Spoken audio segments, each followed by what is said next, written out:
Hi friends, మా friends food పోటీలు అంటే తిండి పోటీలు పెట్టడం జరిగింది నాకు. అంటే మామూలుగా నేను ఏంటంటే చికెన్ రైస్ కానీ పానీపూరి కానీ బాగా తింటాను.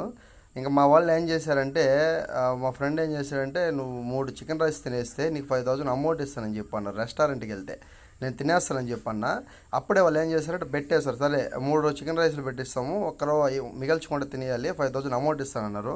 ఇదేదో బాగుంది కదా, మనం కూడా ఆకలితో ఉన్నాం, గుమ్మేద్దాం అని చెప్పి ఫిక్స్ అయిపోయాను. బెట్టింగ్ రెడీ చేశాను అనమాట.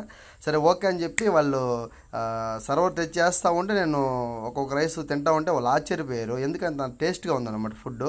శ్రీ సిటీలో చంగంబాకంలో రెస్టారెంట్ ఉంది, సూపర్గా ఉంది ఫుడ్ అయితే.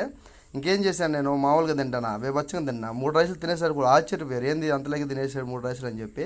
ఇంకా బెట్టింగ్ అయితే గెలిచాను, 5,000 అమౌంట్ ఇచ్చారు. కొత్తగా ఛానల్ చూస్తున్నవారు ఛానల్ సబ్స్క్రైబ్ చేయండి, లైక్ చేయండి, షేర్ చేయండి ఇలాంటి మరిన్ని వీడియోస్ కోసం. Thank you.